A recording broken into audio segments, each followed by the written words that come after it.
introducción a San Mateo, ¿ok? Pero vamos a empezar con una oración, ¿ok? Siéntense derechitos. Vamos a ponernos en presencia de Dios. Les invito a respirar profundo, pero con mucha, mucha paz. Dile así con tus palabras al Señor: Señor y Dios mío, te pido y te pedimos en este día que seas tú quien venga a enseñarnos y ponga las palabras en nuestros labios, los pensamientos en nuestras mentes y los sentimientos en nuestros corazones.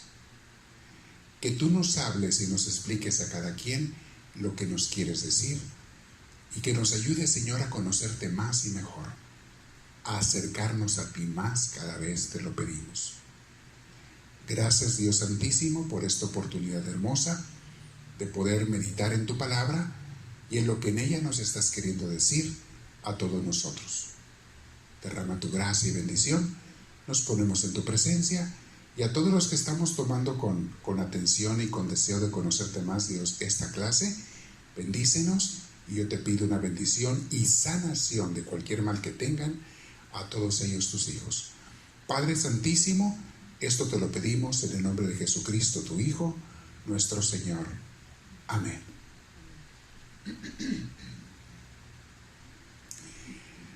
¿De dónde nació mi deseo de hablarles de esta clase hoy? Bueno, los que están siguiendo la oración diaria han visto que he estado siguiendo el Evangelio de San Mateo. ¿Se han fijado en eso? Estoy haciendo la oración diaria, 10 minutos.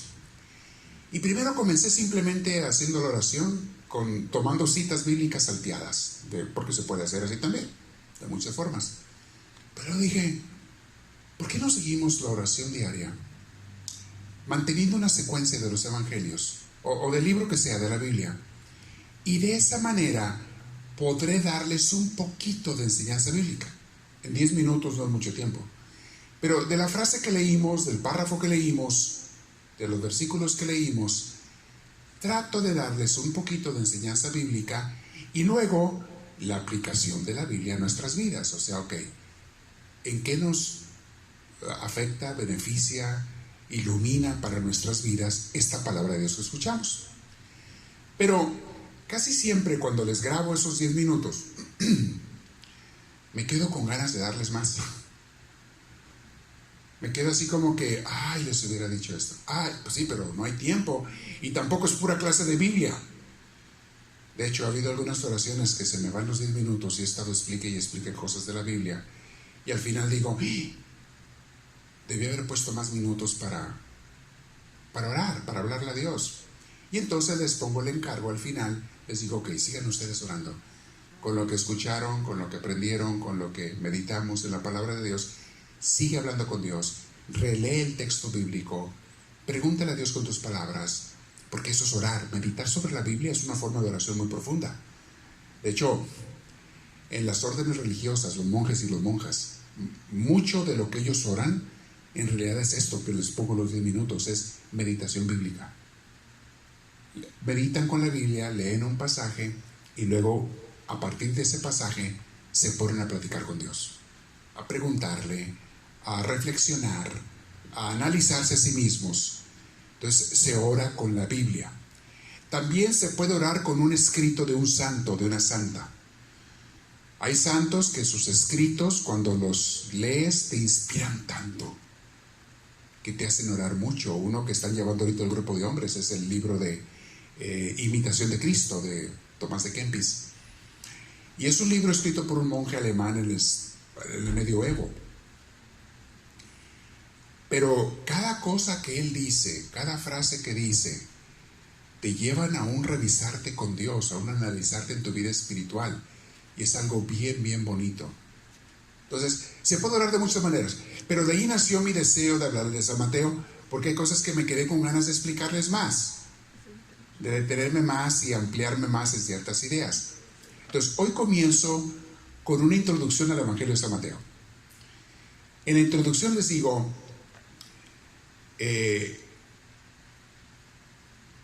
aparte de los evangelios en general, ¿qué son los evangelios? ¿Por qué se escribieron? Etcétera. Pero quiero comenzar diciéndoles esto.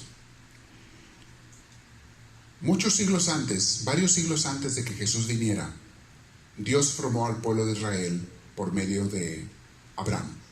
Se habla que alrededor del año 1800 y feria fue cuando Dios le llama a Abraham de Ur de Caldea, lo que hoy en día es parte del Medio Oriente, lo que es Irak y en aquellas regiones.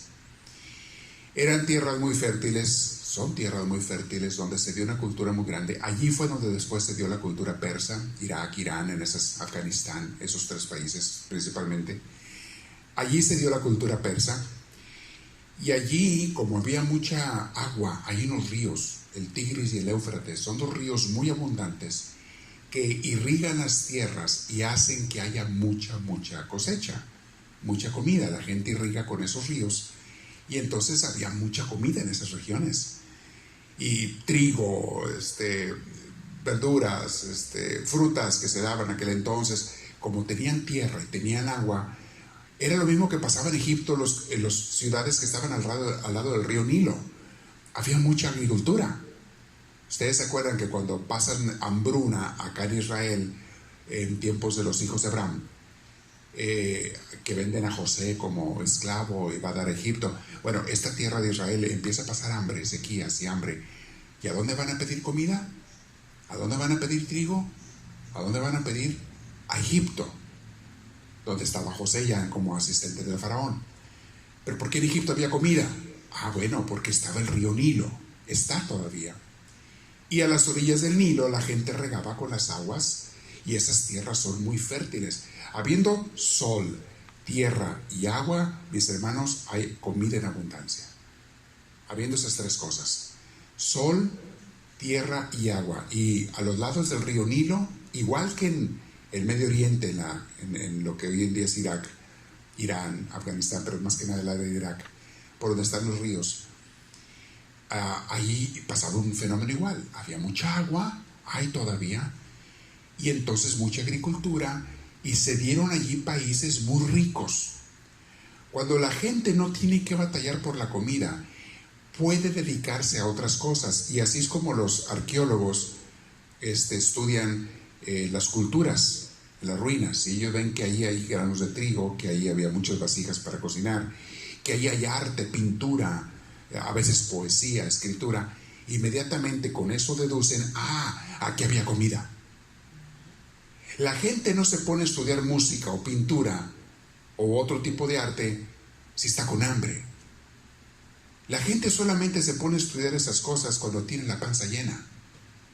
Entonces, si no están sufriendo hambre es porque tienen suficiente comida, pues se dedican a otras cositas que son hermosas. Pero los países que andan batallando, lo vimos aquí en las culturas iberoamericanas. Los indios por decir, de México, Centroamérica, fueron muy diferentes a los indios de Norteamérica, de Estados Unidos. Los que han estudiado un poquito de historia. Los indios de Norteamérica, muchos de ellos eran tribus nómadas. Ellos vivían de cazar animales. Vivían en tierras más frías, más inhóspitas, algunas no eran muy buenas para la agricultura. Y los indios de Norteamérica vivían en los famosos tipis, en sus tiendas de los indios, porque esas las levantaban y las ponían donde se iban, donde estaban las manadas de animales, de búfalos, o de venados, o de alces, o de otro animal. Se iban allí, iban siguiendo las manadas y las iban cazando para comer. Por eso esas tribus americanas no hicieron pirámides, no hicieron edificios, no hicieron mucha cultura, pintura, algo, un poco en las culturas pueblo, pero no mucho. Pero vas a los indios de México, de Guatemala, de Centroamérica, de Suramérica, y ves que allá tenían tiempo de sobra para hacer pirámides, hacer ciudades, hacer pinturas, esculturas, estatuas. ¿Por qué hacían eso ellos? Porque tenían mucha comida. Allá los mangos se dan en el árbol, no tienes que sembrarlos, nomás tiras la mano y lo jalas. Y acá está una papaya, la jalas. Y acá por acá está, yo no sé qué, una naranja. El maíz se daba fácil, sembraban, había agua, había mucho maíz, entonces había en esos países mucha comida y se podían dedicar al arte. Les explico un poquito de antropología porque esto nos va a servir para entender la Biblia también. Cuando los judíos tenían prosperidad, como en tiempos del rey David, el rey Salomón, podían ellos ponerse a hacer poesía, arte y escritura, los que sabían escribir. Podían hacer esas cosas. Pero cuando estaban con hambre o en guerras, es otra situación en que la gente no se pone a escribir ni a fincar cuando está en guerras, salvo de fincar cosas para la guerra. Entonces tiene mucho que ver la situación histórica y los arqueólogos descubren cómo vivía un pueblo. Y si entendemos estas cosas, vamos a entender mejor por qué la Biblia dice cosas de la Biblia. Pero bueno, por 2000 años, 1800 años, el pueblo de Israel, Dios formó al pueblo de Israel a partir de Abraham. Y ustedes se acordarán que a raíz de Samuel, tuvieron el pueblo de Israel, cuando llegan a la tierra prometida, de alguna manera encuentran cierta estabilidad que no tenían antes, porque el pueblo se empieza a formar en Egipto. Cuando se van de la tierra prometida a Egipto apenas eran 12 familias, pero cuando están en Egipto, allí se multiplican, crecen y allí nace un pueblo. Los israelitas, por decirlo así, como pueblo tal, como una civilización, nacen en Egipto. Y luego, como se hicieron más o menos grandes y poderosos, ya conocemos la historia de Génesis, los esclavizan y empiezan a matar a los niños. No voy a meterme en eso, nomás les menciono lo que pasó. Viene Moisés, lo envía a Dios para liberar al pueblo, lo saca, toda la historia la conocen, los lleva por el desierto 40 años, todos esos son tiempos difíciles, Ahí no iban a fincar ellos edificios, allí no iban a hacer poesía, andaban batallando para comer y encontrar agua todos los días. Pero cuando ya llegan a la tierra prometida, se establecen, se instalan. Allí empiezan a hacer sus pueblos, sus casitas, sus edificios, y de repente dicen ellos, ustedes conocen ahí en el libro de los Reyes, van a ver esa historia, dicen, queremos también tener un rey. Y ahí viene toda la historia con Samuel y su primer rey, con Saúl. Y les dice Samuel, señores, Dios les dice a través del profeta, si ustedes piden un rey, ya no los voy a gobernar directamente yo, como los he estado gobernando a través de los profetas y de los patriarcas. Ahora ustedes están pidiendo que los gobierne un rey. Y no les garantizo que ese rey vaya a hablarles de parte mía siempre. Va a haber reyes buenos y reyes malos. Y los reyes les van a imponer impuestos. Y los reyes les van a quitar cosas, les van a quitar dinero, les van a poner a trabajar. Y los reyes los van a llevar a guerras, y esto y lo otro. Y los tercos necios de los israelitas dijeron, no nos importa, danos un rey.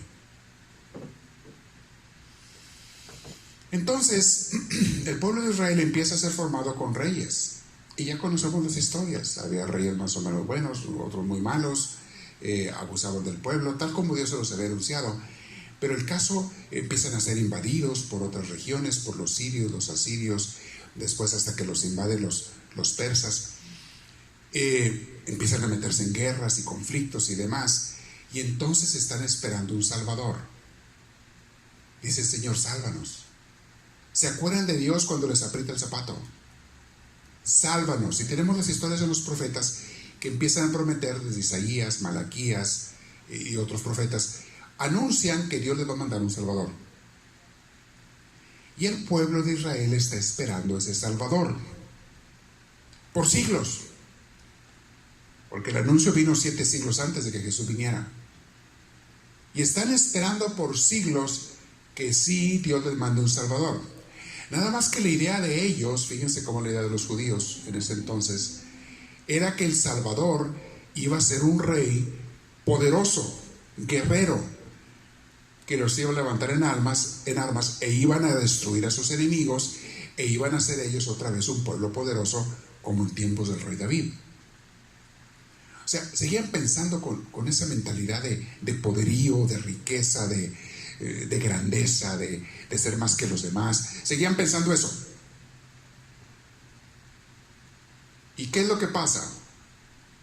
Que viene Jesús y de rey guerrero no tiene nada, y de rey que les va a dar dinero y millones de dólares no tiene nada, y de rey poderoso que va a venir a cortarle la cabeza a los romanos. En ese entonces estaban bajo los romanos, siempre estaban bajo un pueblo diferente, que le va a cortar la cabeza a los romanos. No tiene nada. Y se da ese rechazo del pueblo israelita hacia Jesús, porque Jesús no era lo que ellos querían. Les estoy dando historia de la salvación, que es introducción a llegar a los evangelios, porque el día de hoy es la introducción para luego llegar a San Mateo, que es el primero de los evangelios en la Biblia. Jesús, como Salvador, como Mesías, desilusionó a la gente. Oigan a ver lo que les estoy diciendo. Miren, hoy en día aquí vamos a hacer una aplicación de nuestra vida. Aquí es donde hacemos la meditación bíblica, pero aplicada a nuestra vida. Lo voy a estar haciendo así durante las clases. La verdad es que la forma en que es Jesús, lo que Él nos enseña, lo que espera que hagamos, aún hoy en día, desilusiona a mucha gente. ¿Por qué? Porque la gente tiene ideas diferentes de lo que quieren que Dios les dé. ¿Qué es lo que la gente en su gran mayoría quiere? Si les dieran a escoger, ¿qué te gustaría que te diera Dios? ¿Cómo te gustaría que fuera Dios? La gran mayoría diría, yo quiero que Dios me libre de todos mis problemas, quiero que Dios me dé mucho dinero para mí, para mi familia, quiero que Dios me dé mucha salud y quiero vivir muy feliz en esta vida, lleno de posesiones materiales. Eso es lo que yo quiero que Dios sea para mí. Eso es lo que mucha gente tiene en su mente. No lo dicen porque saben que es ridículo, pero es lo que la mayoría de la gente quisiera. Y cuando Jesús nos da su evangelio, especialmente lo que acabamos de ver en la oración de cada día, en las bienaventuranzas, el sermón de la montaña, cuando Jesús nos da su evangelio, nos dice que la vida cristiana es totalmente diferente a lo que el mundo quiere, ya como el mundo vive. Entonces Jesús viene, igual que hace 2000 años, hoy en día viene a desilusionar a toda esa gente que lo único que quieren es lo material. La gente en su mayoría quiere un reino mundano. Quieren reinar con poderío, con salud, con bienestar en esta tierra. Para mí y para mis hijos quiero que tengamos dinero, salud, poder, respeto, fama. Eso es lo que la gente quiere. Es la verdad, es lo que la gente quiere. Todos queremos eso, al menos cuando no somos muy cristianos. Y cuando viene Cristo y nos dice, eso que están queriendo ustedes son puras cosas falsas que no duran, son reyes falsos. Nadie puede servir a dos amos, nadie puede servir a Dios y el dinero. No se anden preocupando por lo que mañana van a comer y van a vestir, porque el Padre se preocupa por ustedes. No quieran ambicionar, no adoren las riquezas, no adoren el dinero, porque eso es idolatría. Cuando Jesús nos viene a enseñar esas cosas, como que es lo contrario a lo que yo quería. Yo sí quería dinero. Y Dios me dice que no ande como loco buscando el dinero. Yo sí quiero vivir una vida de placer y de dulzura y gozo. Y Jesús me dice que hay cruz. ¿Cómo? ¿Cómo está eso? ¿Se fijan? Lo que la gente no sabe es que el reino que Jesús viene a instaurar en nuestros corazones, en nuestras vidas, no es de dinero, ni de poder, ni de grandezas, ni siquiera de salud física completa siempre. Es un reino de amor, alegría, paz, tranquilidad y más que nada de vida eterna. Muy diferente. Son cosas que ningún dinero te va a dar jamás en esta vida. Son cosas que la salud física no te da. Son cosas que el bienestar social o el bienestar familiar tampoco te da. Esas son cosas buenas, sí, pero no te dan eso que Dios te ofrece. La paz, la serenidad, la alegría, el gozo, el propósito de vida, el tener un sentido para qué vivir, el a dónde vamos, son cosas que nada más Dios da. El mundo no las da. Entonces, si vamos a seguir a Cristo, tenemos que cambiar nuestra forma de pensar, de cómo pensaban los judíos y cómo piensa el mundo hoy en día, a cómo piensa Jesús. Entonces, ahora sí vamos a entender ese cambio radical del Antiguo Testamento al Nuevo Testamento. Lo que los judíos esperaban, querían, deseaban, y lo que Dios a través de Jesús nos vino a dar. Es un cambio radical. Por eso los judíos nunca aceptaron, la gran mayoría no aceptaron a Cristo ni el Evangelio hasta hoy en día. Ellos siguen con el Antiguo Testamento. Siguen esperando a ese Mesías, Salvador, guerrero, político, poderoso, rey, que va a llegar con armas. Antes eran espadas, ahora va a llegar con ametralladoras, según ellos, o no sé con qué va a llegar. Con ametralladoras, con misiles, con bombas y granadas, para darles el poderío y el poderío económico y todo. Es lo que muchos están esperando. No es ese Dios. Allí vino Jesús. Y Jesús cambia los paradigmas, cambia la visión de Dios. Es lo que estamos viendo en la oración diaria ahorita. Los que la están siguiendo en YouTube, síganla. Se los pongo también en Facebook, el enlace. Los 10 minutos de oración de Misioneros del Amor de Dios. No se lo pierdan. Jesús cambia nuestra manera de pensar. Y les digo una cosa, aún aquellos que hemos estudiado a Cristo y su enseñanza por toda la vida, nos sigue cambiando la manera de pensar, nos sigue corrigiendo, nos sigue enseñando, porque los seres humanos somos, como dicen en el rancho, como la burra que va terca al trigo, terca la burra al mar. Entonces, siempre volvemos a querer vivir y pensar como la gente mundana, como los judíos pensaban hace 2000 años antes de Jesús. Queremos volver a ser igual. Queremos volver a tener rencores y coraje contra las personas que nos hacen daño. Y esa no es la manera de Jesús. Queremos volver a tener seguridades físicas y materiales y demás sin confiar en Dios. No es que sea malo tener seguridades materiales, claro que no. Pero que no sea porque tú pones tu confianza en ello, sino porque confío en Dios. Volvemos a querer confiar más en una cuenta en el banco que en Dios mismo. Dios mío, ayúdame, pero que tenga dinero en el banco. Ay, no, amigo, pero yo te voy a dar cada día. Sí, dame cada día, pero también que tenga yo un dinero para emergencias. Bueno, ¿vas a confiar en mí, sí o no? No estoy diciendo que sea malo tener un dinero en el banco, no estoy diciendo eso. Tenlo si puedes, Dios quiere que proveamos y planeemos y todo. Lo que Dios no quiere es que pongas tu confianza en eso. Quiere que la pongamos en Él. Aquí llega Jesús. Muy bien. Entonces tenemos las enseñanzas de Cristo. Décadas después de que Cristo vino al mundo y murió y resucitó, se escribieron los evangelios. Les digo que San Mateo, el Mateo original, de los 4 que tenemos en la Biblia, así como están los evangelios esos, el más antiguo es Marcos. Así como los estamos viendo, el más antiguo es San Marcos. Pero hubo uno antes de Marcos que fue el Mateo original. Y los biblistas, los expertos lo conocen como el Mateo arameo, un libro que se perdió. Pero sabemos que existe porque han hecho el estudio bíblico de cómo copiaron unos de otros y sale, ahí está la evidencia de que todos copiaron, los 3 sinópticos, Juan es otra historia. Los 3 sinópticos que son Mateo, Marcos y Lucas, ellos copiaron unos de otros. Entonces, el primer evangelio que se escribió fue Mateo arameo. Que quede claro eso. Luego viene San Marcos. San Marcos, que era un discípulo primero de Pablo y después de Pedro, San Marcos escribe su evangelio copiando al Mateo arameo, mas le pone cosas que aprendió de sus maestros, de Pablo y después de Pedro, de Jesús. Y así escribe el evangelio de Marcos, que es el más cortito de todos.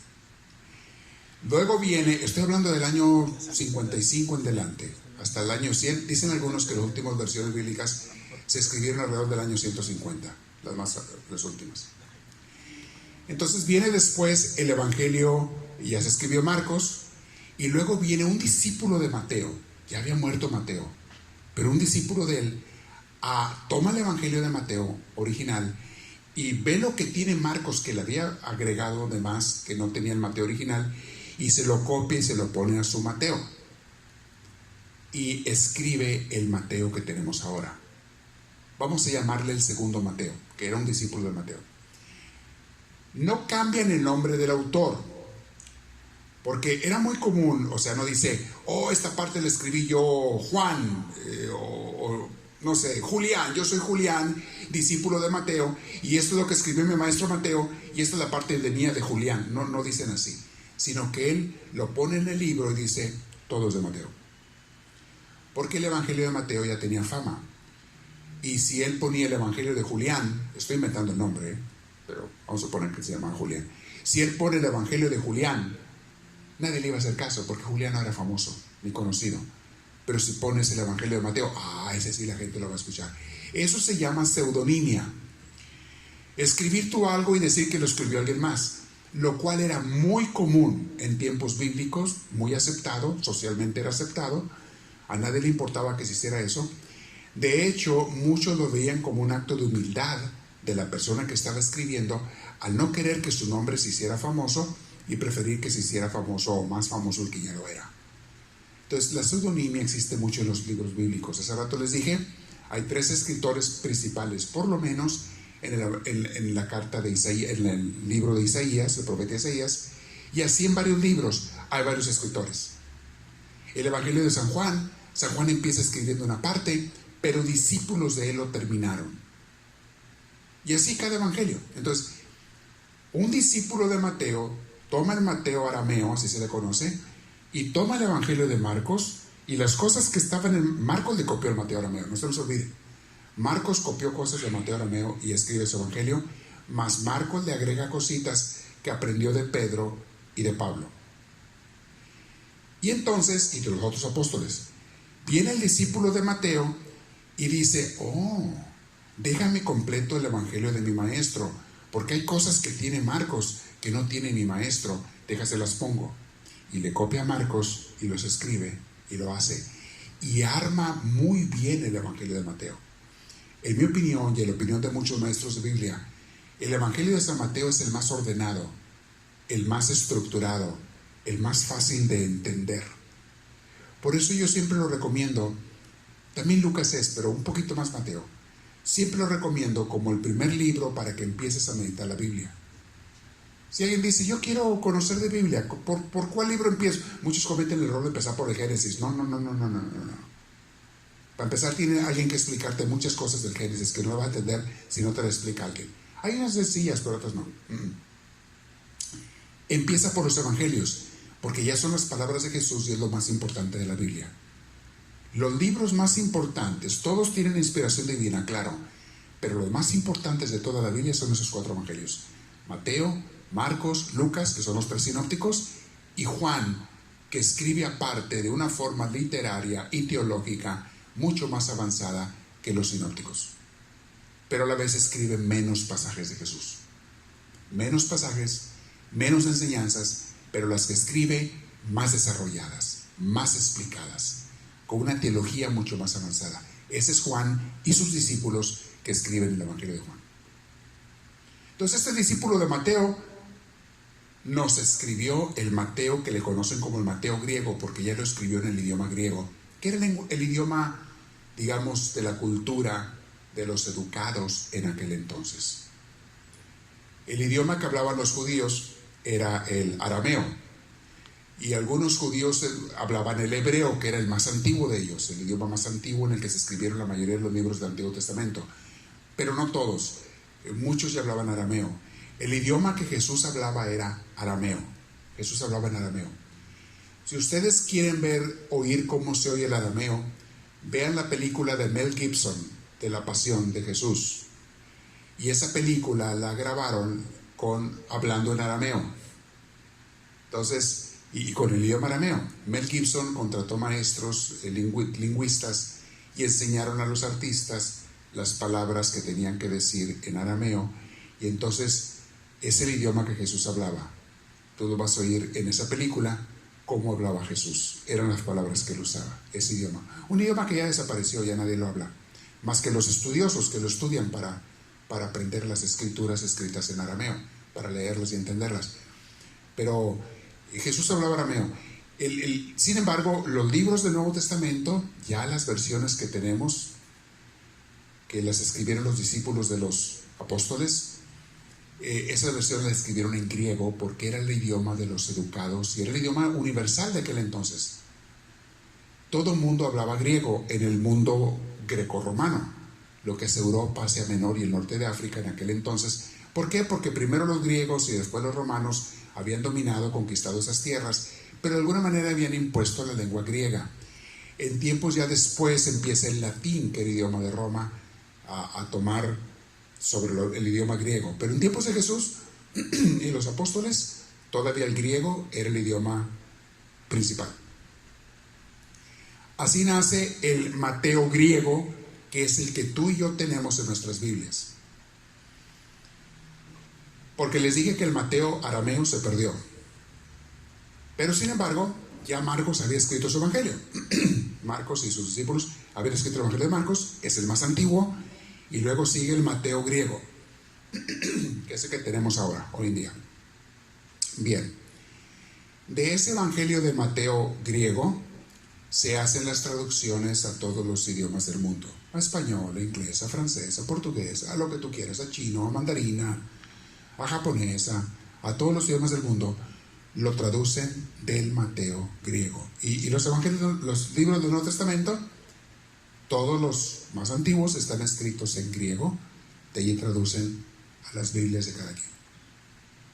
Quiero que entiendan esto, porque son cosas muy importantes a la hora de entender textos bíblicos. Van a encontrarse con palabras que en griego se escriben de una manera, pero cuando la traduces al inglés se traduce de una forma, y cuando la traduces al español se traduce de otra forma. Les voy a poner un ejemplo. Los Reyes Magos.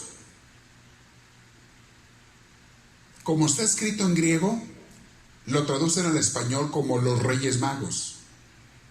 Pero al inglés no se traduce como The Magician Kings. No se traduce así en inglés. Al inglés lo traducen como los hombres sabios. The wise men. The three wise men. ¿Por qué? Porque uno le llama magos y otro le llama hombres sabios. ¿Por qué en español les llaman reyes magos, reyes, magos, y en inglés les llaman hombres sabios? ¿Quién se equivocó? Ninguno de los dos se equivocó. Lo que pasa es que en la palabra original griega y la cultura, cuando ya estudias la cultura de aquellos entonces, la palabra original griega de eso que traducimos como reyes magos o hombres sabios, wise men, significa las dos cosas. Esa palabra significa sabios y significa magos, porque para los judíos en aquel entonces era lo mismo. Los hombres sabios eran hombres que hacían magia. Eran los sanadores. Había muchos, en tiempos de Cristo y antes de Él y después de Él. Hombres que andaban de pueblo en pueblo, que eran como, no quiero decir la palabra brujos, quiero decir palabra, ¿cuál será otra palabra, sinónimo? Eran hombres que tenían estudios de muchas cosas, incluso de trucos, que ahora le conocemos como trucos de magia, pero iban sorprendiendo a la gente, admirando a la gente de pueblo en pueblo, y la gente les daba dinero, de ahí se sostenían, sorprendiendo a la gente con sus trucos, con su magia, con su sabiduría, porque para ellos era lo mismo. Ser sabio, ser mago, era lo mismo. Por eso vas a encontrar, acuérdense que por ejemplo tenemos en Hechos de los Apóstoles a Simón Mago, que también lo podrían haber traducido como Simón Sabio, un hombre que va y le pide a los apóstoles: oiga, denme el poder para, yo les pago. Vio que hicieron milagros, que resucitaron muertos y levantaron lisiados, y les dijo: hey, denme la fórmula, el truco, díganme cómo. Y les digo, primero se informó: ¿cómo hacen estos eso? Es que tienen al Espíritu Santo. No sé qué sea eso, ha de ser alguna poción que se toma, no sé qué será, pero hey amigos, denme, yo les pago. ¿Cuánto les doy para que me den ese poder para yo ir a levantar muertos? Y le pegan una regañada a este amigo. Era uno de esos él. Había muchos así. Y de hecho, a Jesús lo tomaban como uno de ellos. La gente veía a estas personas con respeto. No crean que los veía como mentirosos, aunque muchos eran mentirosos. Por eso Jesús dice: cuídense de los falsos maestros. ¿Ya estamos entendiendo exégesis bíblica? Cuando les explico la cultura y lo que estaba pasando, empezamos de repente a entender textos bíblicos que antes no entendíamos. Cuídense de los falsos maestros. Cuídense de aquellos que van a venir son como lobos con piel de oveja. Mateo 7 lo tiene, lo acabamos de meditar en la oración que estábamos viendo. A nadie le llamen maestro.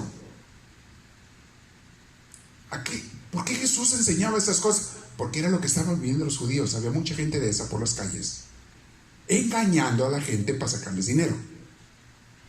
Pero les repito, la gente los respetaba, la gente los buscaba. ¿Por qué? Porque en aquel entonces no había cines, no había radio, no había televisión, no había celulares, ni tabletas, ni computadoras. ¿En qué se divertía la gente? Pues en ver esos shows, en esos magos. Llegaba al pueblo un mago de esos y decían: ahí está uno sanando gente o levantando muertos. ¡Ah! Todos iban a verlo, era el show. ¿Por qué creen que seguían a Jesús? ¿Porque creían en sus palabras? Nah. Y que se le ocurre a Jesús darles panes y peces, darles de comer de gratis, de gorra, como dicen en mi rancho. Este mago no nomás hace milagros y trucos, aparte nos da de comer de gratis. Vamos a que nos dé más. 2 veces les dio. Y entonces Jesús se dio cuenta que lo estaban buscando a él, no porque querían ser cristianos seguidores de Dios. Jesús nunca les llamó cristianos. No porque querían ser seguidores de Dios, no porque querían escuchar su palabra y sus enseñanzas. No, los seguían porque querían que les diera de comer de gratis y les hiciera show. En Juan 6 tenemos un pasaje muy interesante cuando Él le dice: Señor, ¿y ahora qué nos vas a dar de comer? ¿Qué nos vas a dar aquí para venir a verte? Porque se le juntaban 5,000 gentes de San Juan. Ahora, ¿dónde está el truco? Porque ya habían pasado varias horas, Jesús estaba dando enseñanzas, pero no les daba de comer. Y ellos esa vez ni lonche llevaron, porque dijeron: aquí no van a dar de gorra. No llevaron lonchera ni nada. Ayer nos dio Jesús de gorra, pero vamos otra vez. Pues se le juntó así de gente. No llevaban lonche, les empezó a ruñir la tripa. Les estaba rugiendo la tripa. Antes rugían igual que ahora, no crean que nada más ahora. Señora, ¿qué hora nos vas a dar? Jesús: no busquen ese pan. Ese pan como quiere Dios se los va a dar, pero busquen el pan de verdadero. Yo soy el pan de vida, es el que deben de buscar. Juan 6. El que come mi carne y bebe mi sangre. ¡Ey, Señor, déjate no te entendemos nada que estás diciendo! ¿Dónde están los panes y los peces? Con Coca-Cola, con limonada, con lo que sea, pero ¿dónde está la comida? No, señores, no estén buscando. Ya no creemos en ti. Se fueron todos. Ay, nos vemos. Bye. Hoy no hay comida. Vámonos. Se fueron. Quedaron nomás los apóstoles y Jesús los volteó a ver y les dice: ¿ustedes también me van a dejar? Y Pedro le contestó. ¿Qué le contestó a Pedro? Digan ustedes. ¿Qué le contestó a Pedro ahí? Señor, ¿a quién iremos? Solo tú tienes palabras de vida eterna. Ok. Les estoy poniendo ejemplos para que vean cómo el estudio bíblico, que es lo que estoy haciendo el día de hoy, nos ayuda a entender pasajes que de otra manera la gente los malinterpreta. Por eso hay muchos predicadores en la tele y en las redes sociales y en internet que predican tonterías porque nunca han estudiado exégesis bíblica. Leen un pasaje, no entienden el contexto, no entienden la hermenéutica, el significado de las palabras, no entienden la cultura, no entienden lo que estaba pasando y dicen: oh, la palabra de Dios dice esto, y es una mentira. No es eso lo que dice, lo que ellos creen, porque no estudiaron. No han estudiado en una universidad seria. Han estudiado en escuelas que les enseñan lo mismo que ellos ya creen, que son enseñanzas religiosas, no enseñanzas bíblicas. Cada religión ha hecho su set de creencias y los maestros o las personas que estudian en esa religión tienen que predicar lo que les enseña su religión. Entonces, si tu religión te dice que es pecado mortal dar transfusiones de sangre, darle sangre a otro, todos los predicadores de esa religión tienen que predicar a su gente que la Biblia dice que es pecado mortal darle sangre a alguien. Entonces, si un niño se está muriendo porque sufrió un accidente, ocupa una transfusión, los de esa religión dicen, déjalo que se muera, porque Dios prohíbe dar sangre, y dejan a sus niños que se mueran, a sus adultos que se mueran, porque no, ellos no les dan sangre. ¿Por qué? Porque así interpretan ellos la Biblia. Erradamente, equivocadamente dice, porque una vez dijo Dios en el Antiguo Testamento, dijo, no derramarás la sangre de tu hermano, porque había muchos que asesinaban a gente, se mataban unos a otros por robarse, por guerras, por lo que sea, y Dios no quería que se mataran, y dice, no derramar la sangre de tu hermano. Se refería Dios a no clavarle un puñal, una espada. No se refería a que no le dieras transfusión de sangre, que eso ni existía hace 3000 años. Pero ese error de no entender la Biblia los hace predicar cosas que matan gente y creer cosas que matan gente. Le estoy poniendo nomás un ejemplo. Como ese hay miles de malas interpretaciones bíblicas.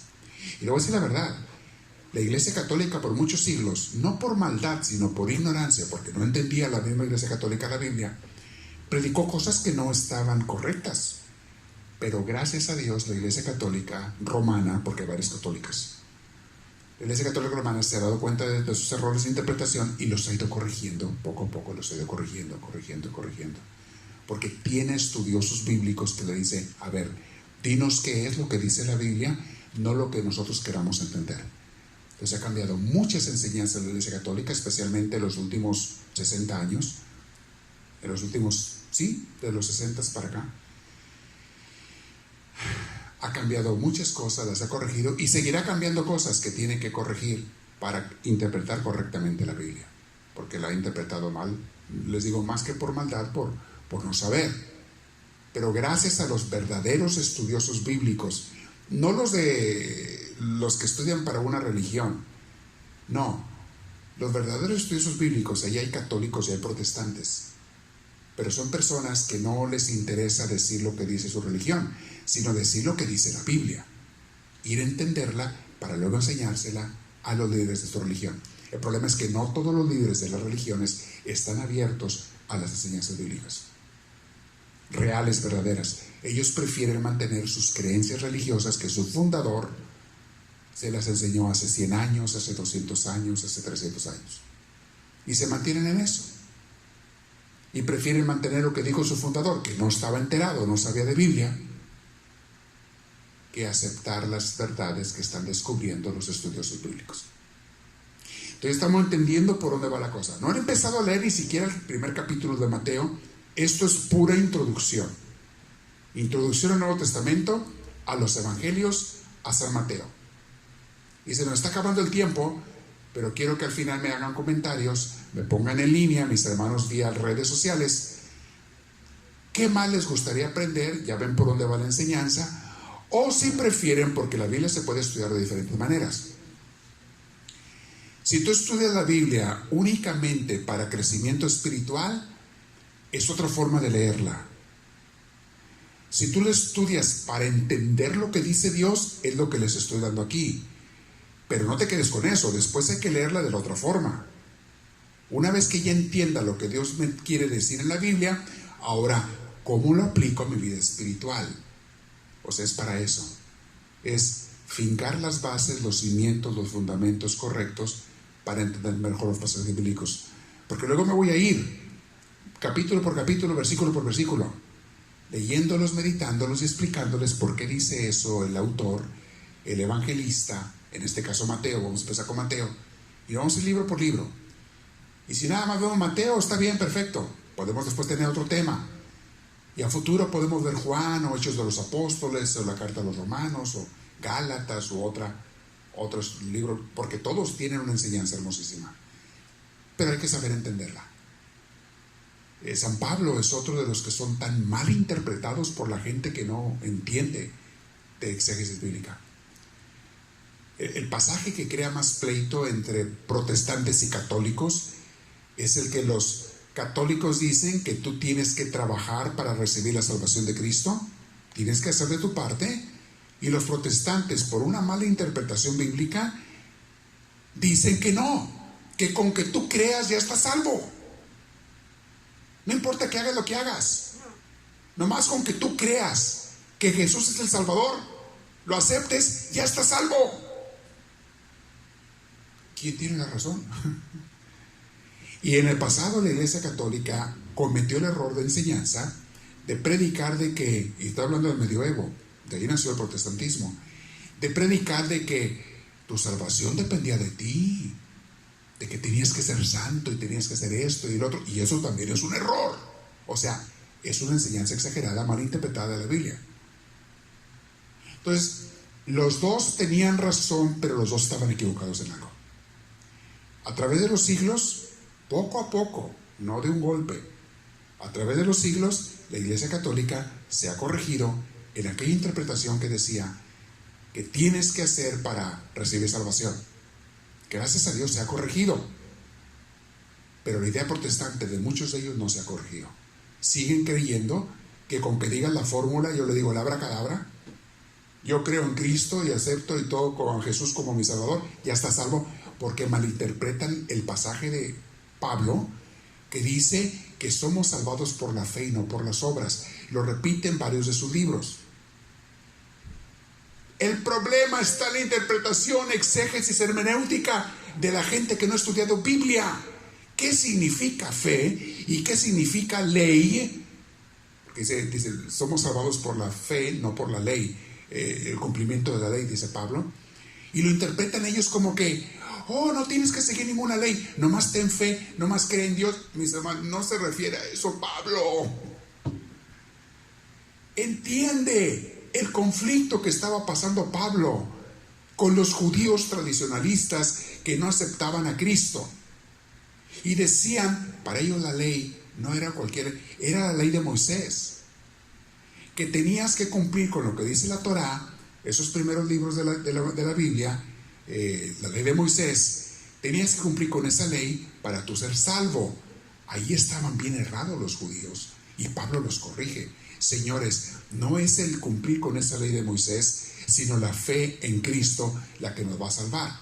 Pero aclara Pablo, y Santiago lo repite, la fe son obras, no es puro creer.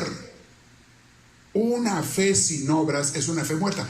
Esa es la parte que mis hermanitos protestantes que no han entendido, que no han estudiado bien la Biblia, no comprenden.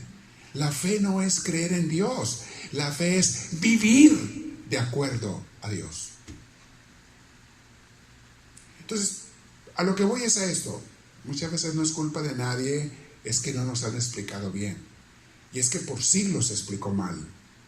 Por siglos en la Iglesia Católica y en las protestantes, por siglos hubo errores de doctrina, errores de enseñanza bíblica, porque no la entendían. Le estoy diciendo que el estudio, la ciencia de la Biblia, ya como ciencia avanzada, empezó en el siglo XIX. Apenas empezó hace, que es nada comparado con los 3,000 años, más de 3,000 años que tiene la Biblia. Es nada. Decir que hace 150 años empezó la Biblia a estudiarse, a entenderse. Y ha sido un conocimiento gradual, ha ido avanzando poco a poco. Entonces vamos a ver eso para evitar los malos entendidos. Ahora, al final del día, va a aprender de Biblia el que quiera aprender y no va a aprender el que no quiera aprender. Hay mucho que entender. Les digo que yo estudié por 12 años la Biblia en el seminario. Y cuando terminamos, terminamos la carrera de seminario, fuimos ordenados sacerdotes, nos dijeron, muy bien, ya estudiaron las bases de la Biblia, ahora sigan estudiando. 12 años clavados estudiando y apenas eran las bases de la Biblia. Y entendí, esto no lo puedo dejar de estudiar. Y sigo estudiando. Hay libros muy buenos de maestros que les puedo aconsejar en inglés, en español, hay en diferentes idiomas, que les puedo aconsejar para que entiendan la Biblia.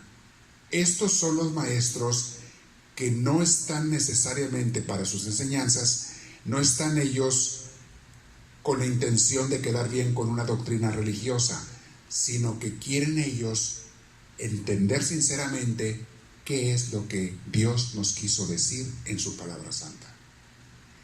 Eso es exégesis bíblica. Ahora sí, preguntas, mis hermanos que están en línea, escriban, pongan sus preguntas, las que les puedas contestar ahorita, si no en otra clase. Algunas los van a escribir ya en grabación, horas después de que haya terminado esta clase. En cuanto pueda se las contesto con mucho gusto. Los que vean esta clase en YouTube, en YouTube, es muy fácil que pongan sus comentarios ahí, sus preguntas, ahí se las contestaré. Los que la ven en Facebook, bueno, en Facebook, ahí pueden poner también sus comentarios o preguntas.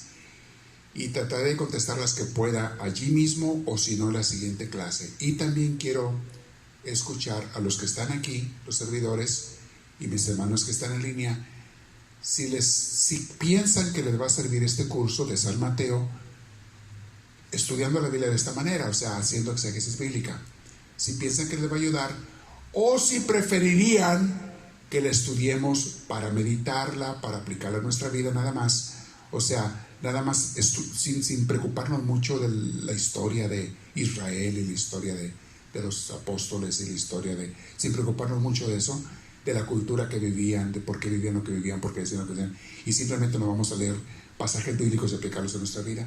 Esa es la manera más común de cómo la gente la lee. Y está bien, es una forma de leer la Biblia, muy bien. Pero esta que estamos aquí es una clase de universidad. Aquí están sentados en esta clase en una universidad de Biblia. Es diferente. Estas son las clases que todo buen sacerdote y todo buen predicador debe de tomar antes de que se ponga a predicar, para que sepa lo que va a decir y no explique tonterías que no dijo Dios. Malas interpretaciones bíblicas. Bien. ¿Alguien de los que está aquí tiene una pregunta? Les traemos el micrófono. A ver si ahí está una. A ver, diácono, haznos el favor de llevar aquí a los servidores que están ayudándonos. Precisamente Ana Castañeda, no sé si la conoces, está pidiendo el micrófono. Sí, por favor, pregunta quién es ella y luego se lo llevas. Ajá. Si alguien en línea tiene pregunta, por favor escríbala allí y Jasmine va a hacernos el favor de leerla en voz alta. Me la lees a mí, yo le repito. De hecho, ellos te van a escuchar cuando la estén leyendo porque ahí están los micrófonos. A ver, sí. Okay. Padre, tengo una pregunta. En su oración que hizo esta semana, no estoy segura si fue el lunes, pero yo sé que está hablando de Mateo, sí. De la puerta angosta y la puerta ancha. Allí, ¿cómo usted interpreta esa parte? ¿Está hablando de la salvación, de los que se van a salvar? Sí. Ok. Sí. Quiere decir que hay muy poquita gente que se va a salvar, entonces. Sí. Okay. Habla de dos cosas. Aparte de la salvación eterna, está hablando de quienes van a encontrar el reino de Dios en esta tierra, o sea, quienes van a vivir con Dios. No nomás quién se va a ir al cielo y al infierno, sino en esta tierra, ¿quién va a vivir con Dios? Los que se esfuerzan por entrar por la puerta angosta. Y no son palabras mías, son palabras de Jesús. Yo sé que muchas veces cuando meditamos y predicamos sobre el amor infinito de Dios, la misericordia de Dios, queremos pensar, y así lo creí yo por muchos años, que casi todos se van a salvar, el 99.9% de la gente se va al cielo. ¿Y por qué? No porque sean buenos, sino porque Dios es muy misericordioso y muy amoroso y es un Padre tierno que a todo mundo se hace de la vista gorda y deja que todos hagan lo que sea y al final los perdona como quiera a todos. Ok, así queremos pensar cuando pensamos en el amor infinito de Dios. Pero cuando leemos estos textos, no es eso lo que Jesús dijo. Y duele. Duele pensar que hay mucha gente que en esta vida va a vivir sin Dios y en la otra también. Yo quisiera que no fuera así. Yo quisiera pensar como yo pensaba antes. Dios es tan bueno que nadie se va a ir al infierno. Nadie. El pobre diablo se va a quedar solo. Va a estar ahí sufriendo de soledad. Porque a todos se lo va a llevar Dios al cielo. Yo quisiera pensar así. Pero no es eso lo que dijo Jesús. Y hay varios textos bíblicos donde Jesús nos habla que hay mucha gente que no entrará al reino de los cielos. ¿Recuerdan el juicio final? Mateo 25 va a separar a los cabritos de los corderos y la parábola de los talentos. Aquel simplemente porque no puso a trabajar los talentos lo mandó al infierno. Hay muchos pasajes donde Jesús dice otra cosa. Muy buena pregunta. También otra pregunta, padre. También eso va a... Yo sé que otro evangelio que se leyó en junio, creo, y hablaba que si amas más a tus padres más que a Dios, no eres digno de Él, al igual que a tus hijos, y que no íbamos a tener la vida eterna. ¿También se trata de eso? Ahí no habla de la vida eterna. ¿No? Ahí dice no pueden ser mis discípulos. Okay. Ahí es de ser discípulos de Cristo. Ahí son textos bíblicos. Vamos a llegar a esos textos después. Okay.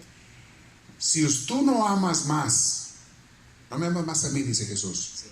que a tu padre, a tu madre, no eres capaz de renunciar a ella, a tus hijos, a todo, no puedes seguirme, no puedes ser mi discípulo. Esa es la enseñanza de Jesús en esos textos. Ahí no está hablando de salvación. Porque aunque tú no ames a Dios más que a tus hijos, si tú eres una persona buena que anda sembrando las semillas de Dios y practicas el amor y la caridad con los demás, tú vas a entrar al cielo.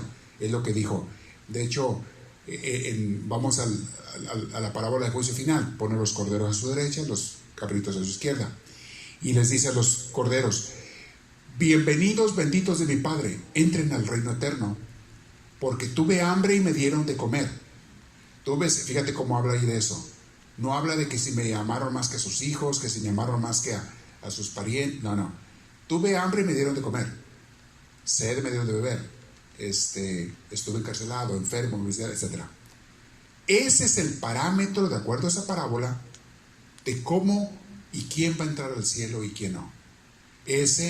La puerta angosta que acabas de mencionar, son los parámetros para ver quién va a vivir con Dios y va a entrar al cielo y quién no. No es que si amaste más a tus hijos que a Dios o a Dios o a los hijos. Eso tiene que ver con el discipulado. Entonces, cuando habla Jesús de sus mandamientos, los más importantes, que pone: amarás a Dios, tu Dios primero, y a tus hermanos. Entonces, eso, ¿en dónde queda lo que Jesús dijo? Esos son todo. Okay. Jesús dijo, ahí se resume toda la Biblia. La ley de los profetas, cuando oigan esa palabra en la Biblia, se refiere a la Biblia. Dijo Jesús, allí se resume la ley de los profetas. Todos los mandamientos de la Biblia se resumen: amar a Dios por sobre todas las cosas y al prójimo como a ti mismo. Eso que le dijo a los corderos era amor al prójimo. Tuve hambre y me dieron de comer. Tuve sed y me dieron de... Eso era amor al prójimo. Y ahí Jesús nos estaba enseñando. No basta con amar a Dios. Si tú no amaste al prójimo y no lo hiciste en obras de caridad, no entras al cielo. Yo pienso que va de acuerdo, ya. Si ama primero uno a Dios, automáticamente se da todo lo demás, ¿no? Sí. Si de veras se ama. Si de veras amas a Dios, Él te mueve el corazón a amar a los demás, a perdonar, a practicar la compasión. No puedes amar a Dios y no amar al prójimo. Hay mucha gente que es religiosa, muy religiosa, se la pasan en el templo, en la ley que mencionaba San Pablo, en la religión. Y estamos meditando eso en la oración de todos los días, cuando el sermón de la montaña. No todo el que me diga Señor, Señor, entrará en el reino de los cielos, sino el que haga la voluntad de mi Padre. Mucha gente dice, yo sí amo a Dios por sobre todas las... Yo sí lo amo en serio. Y si les preguntas, ¿cómo sabes que lo amas en serio? Porque yo voy a misa todos los domingos, yo he bautizado a mis hijos, yo cumplo con todas las normas religiosas. Qué bueno que lo haces, pero allí no me estás garantizando que amas a Dios sobre todas las cosas. Y en Mateo 7, que lo acabamos de terminar, les expliqué donde Jesús dice, al árbol se le conoce por sus frutos. Si tú no practicas las obras del amor y la caridad, no me digas que amas a Dios sobre todas las cosas, porque no es cierto. Mucha gente se engaña, se autoengaña y quiere engañar a los demás, creyendo que ama a Dios porque cumple con la religión. La religión es el medio, es la herramienta, es la escalera, pero no es Dios. Nos lleva a Dios y nos lleva a practicar la caridad. Pero practicar la religión no es garantía de que estés practicando la caridad. Cada quien sabrá. Muy buenas preguntas. Hermanos en línea, ¿nadie? Jasmine, ¿nadie escribió en línea? ¿Preguntas? ¿Ok? Sí, ahí está otra de Alberto.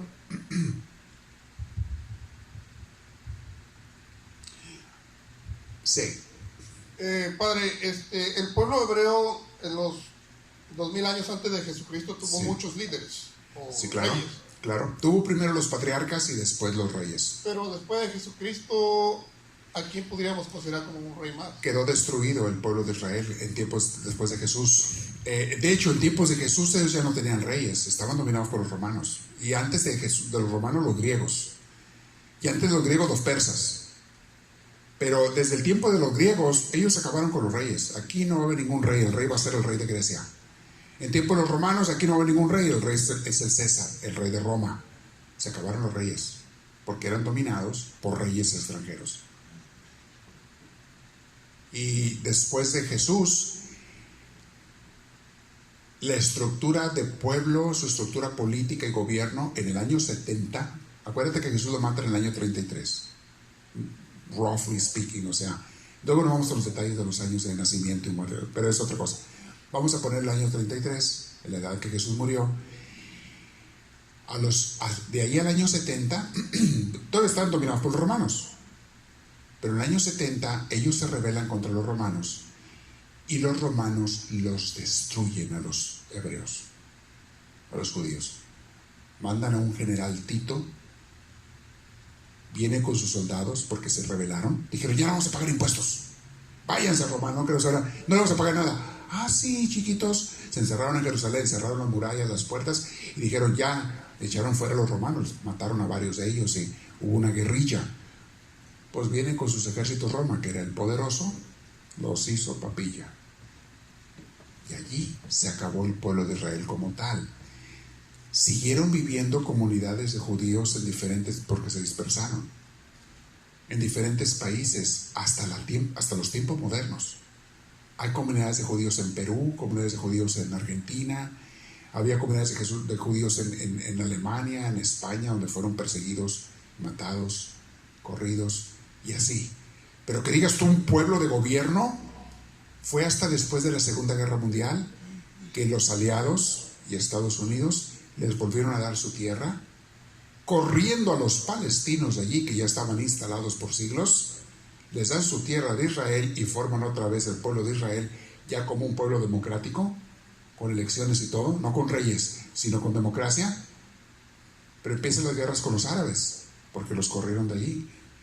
Y es la guerra que hasta la fecha siguen teniendo, y de una u otra manera vivimos actos terroristas, las torres de Nueva York y tanta cosa más, por esa guerra que se está dando entre judíos y los que los apoyan y los árabes que son enemigos. Pero ya no hubo reyes desde que fueron gobernados por los griegos. Por eso ellos querían un salvador guerrero que fuera su rey. ¿Sí te contesté la pregunta? ¿Alguien más tiene otra? ¿Nadie? ¿Facebook? Muy bien, vamos a terminar, a ver si hay una por ahí. Ajá. Buenas noches. Si no me equivoco, por de ahí cuando pasó esto, lo de los romanos, fue el tiempo de Apocalipsis, ¿verdad? El Apocalipsis se escribe después de la destrucción de Israel, acerca del año 100. Acuérdense que en el 70 los romanos destruyen Israel, Jerusalén, y lo destruyen. Y 30 años después, San Juan escribe el Apocalipsis. Por eso ahora lo relacionan mucho con todo lo que está pasando, que andan diciendo que ya estamos viendo tiempos de Apocalipsis. El Apocalipsis es otro tema. Otro tema. Es otro tema. No es lo que la gente piensa. Anuncia el fin del mundo y que va a haber destrucción. No. Sí dice que va a haber guerras, pero las que ha habido siempre, desde aquel entonces. El Apocalipsis no anuncia el fin del mundo. Anuncia el triunfo de Cristo, es lo que anuncia, y de los cristianos. Eso es de lo que se trata el Apocalipsis. Lo vamos a entender cuando lleguemos allá.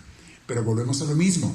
Como está en un lenguaje difícil de entender porque es puro código, los que no han estudiado Biblia y lenguaje apocalíptico malinterpretan. Y anda gente predicando por las calles y que esto es el fin del mundo. No es eso lo que dijo Jesús. A eso es a lo que iba, por las palabras que nos está diciendo ahorita media raras, la hermenéutica y todo eso. Eso son ciencias de estudio bíblica. O no, pero por Ahora, eso hay malentendido también. No tiene nada que ver una cosa con la otra. Bueno. Una palabra rara con otra palabra rara, pero son cosas muy diferentes, no tiene nada que ver. Ajá, pero por no, como usted dice, por no saber Biblia, o eso es lo que se hacen malas interpretaciones. La sí. interpretación Sí, mal. sí. Ahora, en un tema aparte del fin del mundo, y esto no tiene nada que ver con el Apocalipsis, yo pienso que ya está cerca, porque nosotros lo estamos destruyendo. Nosotros nos vamos a matar solos, contaminándonos, acabándonos el oxígeno, acabándonos los bosques, acabándonos las aguas, acabándonos el clima. Ya se está calentamiento global, contaminando.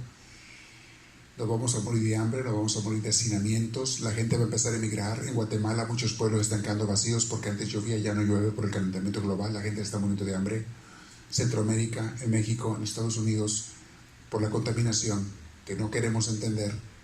Y no queremos dejar los petroleros y la gente que controla todo ese mercado ganan muchos millones y no quieren que se deje de contaminar porque ganan millones. El mundo no lo estamos acabando. Alguna gente dice el coronavirus y eso es síntoma de... Yo pienso que es síntoma de tanta contaminación y de tanta cosa que estamos haciendo, sí. Tiene mucho que ver con eso, está relacionado de alguna manera.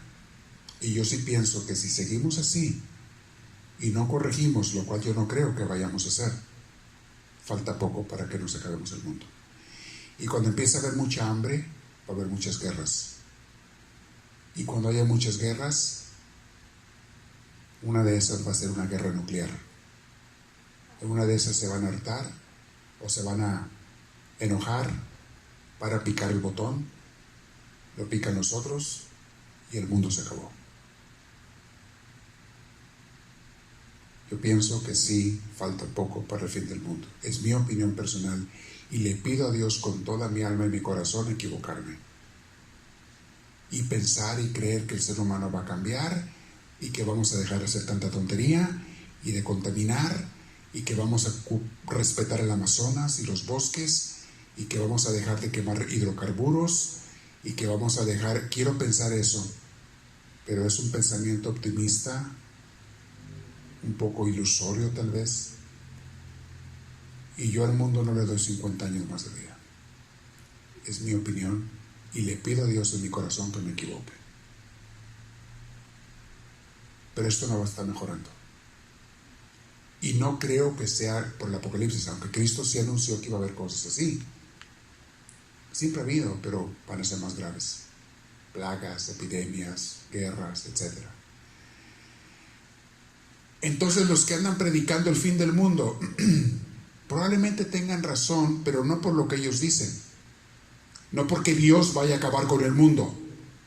No es Dios el que va a acabar con el mundo, somos nosotros. Y entonces se va a dar eso sí, que Dios va a venir a recoger los suyos de los que queden vivos y se lleva los suyos, sí. No en la forma del rapto, como lo dicen ellos. Es otra malinterpretación bíblica, pero es otra historia. Pero yo sí pienso que falta poco para que el mundo se acabe. Y los que más me duelen, pero me duelen en el alma, son los niños que están naciendo, porque a ellos les va a tocar ver todo esto. Los que somos mayores ya no vamos a ver muchas cosas, pero los que están naciendo, los jovencitos, les va a tocar ver todo esto que les estoy diciendo. Me duele en el alma. Mi única sugerencia e invitación para todos los seguidores de Misioneros del Amor de Dios y todos los creyentes en Cristo es: vamos nosotros a poner nuestro granito de arena y a ser personas auténticamente de Cristo, a cuidar este mundo en todo lo que de nosotros depende, a no ensuciar, a no quemar gasolina que no tenemos que quemar, a no contaminar, a no gastar luz de más que no necesitamos, porque eso es contaminar. Se quema diésel para producir electricidad, se quema carbón, que es peor, para producir electricidad. Y cada que tú dejas un foco prendido que no necesitas, tú estás contaminando el mundo, porque están quemando unos carbones allá para que tú tengas el foco y están echando humo que causa el calentamiento global y nos está matando. Y hay gente tan torpe y tan tonta que dice, ah, no, yo la pago. No es de que la pagues o no la pagues, es de que estás contaminando el mundo. Aquí yo cambié todas las luces hace años. Había barras de esas normales, puse puro LED. ¿Ven cuántas lámparas están prendidas? Cuenten las que hay en esas, de este lado del santuario. 1, 2, 3, 4, 5, 6 por 3, 18. Cada una de esas lámparas tiene 3 barras. Multipliquen 18 por 3, ya no me dan las matemáticas. Desconecté las de las orillas, por eso las ven apagadas, y dejé prendidas nomás las del medio con barras de LED, y 2, no 3. 2 en las del medio nada más, es suficiente luz para ustedes. No tenemos que estar quemando y gastando y contaminando. Y tanteo que reduje el consumo de electricidad aquí en el santuario como en un 75%. Pues estamos quemando un 25% de lo que quemábamos de luz, o de lo que estaba el salón designado para, de lo que estaba quemando cuando llegamos aquí. Los aires acondicionados, ¿cada cuándo me van a prenderlos? ¿Saben cuánto quema un aire acondicionado? Si se necesitan, pues, ok, lo que se necesite, pero vamos a combinar aire con abanico, ¿qué les parece? Y el abanico que quema muy poquita energía comparado con un aire, vamos a combinar, no nos pasa nada. Prendemos el de afuera, mira, a veces afuera está fresco y aquí está caliente. ¿Por qué hago eso? Sí, por la parte económica también, porque nos ahorramos mucho dinero. Y cuando llegamos aquí el primer mes, yo les he contado a ustedes la historia. Como la compañía de luz, Edison, no sabía cuánto íbamos a consumir de luz, nos mandó un cobro, el primer cobro del mes, a lo que le estaba cobrando a la iglesia anterior que estaba aquí. El primer cobro nos llegó como de $2,500 por un mes. Hermano, no los teníamos ni para pagar la renta, querían que le diéramos. Nos obligaron a darles eso hasta que les comprobáramos que nosotros no íbamos a gastar lo que gastaban los anteriores. Y luego nos regresaron el dinero. Esto gastaba en la iglesia que estaba aquí antes. Tenía todas las luces prendidas, aires acondicionados día y noche, esto y lo otro y cuánto. Estoy hablando hace 10 años casi. Ahorita gastarían $3,000-4,000. Bueno, se nos acabó el tiempo. Mis hermanos en línea, pongan sus preguntas y seguimos hablando y vamos a la oración final, ¿ok? Si gustan nos ponemos de pie. Y si alguien se quiere quedar para más preguntas después, se puede quedar, pero vamos a una oración. Gracias, Señor Santísimo, porque tú nos das la luz cada día. Y esa es tu intención, Señor, iluminarnos, enseñarnos, guiarnos. Y nosotros queremos estudiar tu palabra para entender mejor lo que nos dices en ella y para poderte escuchar mejor cuando nos hablas al corazón. Bendícenos, Dios nuestro, bendice nuestras familias y hogares. Bendice todo aquello que necesitamos para poder estar en paz y darte más gloria a ti como tú te mereces. Y todos juntos en voz alta te decimos: gloria al Padre, gloria al Hijo y gloria al Espíritu Santo, como era en un principio, sea ahora y siempre, por los siglos de los siglos. Que nuestro Padre Celestial derrama abundantes gracias y bendiciones sobre ustedes, mis hermanos que están en diferentes ciudades, y sobre sus familias. Reciba la bendición de Dios Todopoderoso, en nombre del Padre, del Hijo y del Espíritu Santo. Amén. Un saludo, un abrazo. Salúdense lo que sea de codito, los que están allí, los que están aquí también, y así de sonrisa de lejos. Gracias, nos vemos el domingo a la misa 8 de la mañana, tiempo California. Que Dios bendiga.